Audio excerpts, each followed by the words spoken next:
నిజంగా ఊహించాలి మీరంతా ఎంతమంది వస్తారని. Thank you for coming. ఈ రోజున చెప్పాలంటే చాలా చాలా ఆనందంగా ఉంది.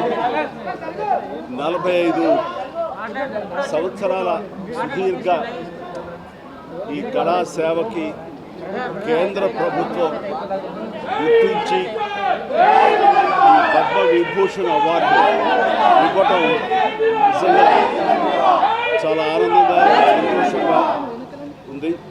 సో భారత ప్రభుత్వానికి దానికి వెనకుండి ఈ అవార్డు రావడానికి కారణభూతులైన ప్రతి ఒక్కరికి నా హృదయపూర్వక ధన్యవాదాలు తెలియజేస్తున్నాను.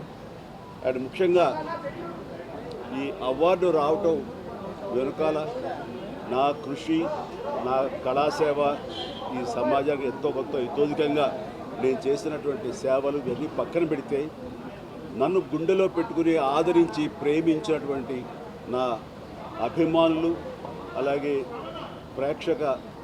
ప్రేక్షకులు, అలాగే నాకు ఎన్నో అవకాశాలు ఇచ్చి ఈ రోజున నన్ను నేను ఇలాగా తీర్చిదిద్దుకోవడానికి కారణభూతమైనటువంటి నా డైరెక్టర్స్కి, నా నిర్మాతలకి, నా ఇతర టెక్నీషియన్స్కి, ప్రతి ఒక్కరికి ఎవరైతే దోహదపడ్డారో ప్రతి ఒక్కరికి నేను ధన్యవాదాలు తెలియజేసుకుంటూ ఈ అవార్డ్ ఇదంతా వారి సహకారం నేను ఈ ఎత్తుకు ఎదగడానికి కారణమైనటువంటి వారందరిది.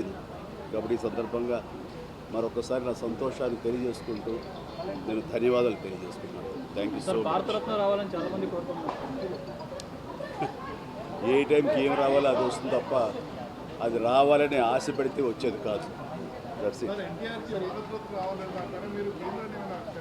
ఏమండి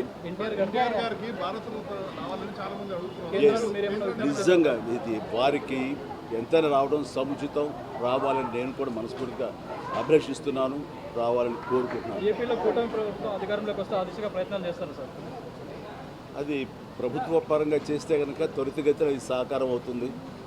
అండ్ డెఫినెట్గా ఎంతైనా సరే అటు ఎంజీఆర్ గారికి వచ్చినప్పుడు వీరికి రావడం కూడా అంతకంత సముచితం అండ్ అది ఆనందదాయకం. దానికి నేను ఎదురు చూస్తుంటాను, నేను కోరుకుంటున్నాను రామారావు గారికి భారతరత్న రావాలి.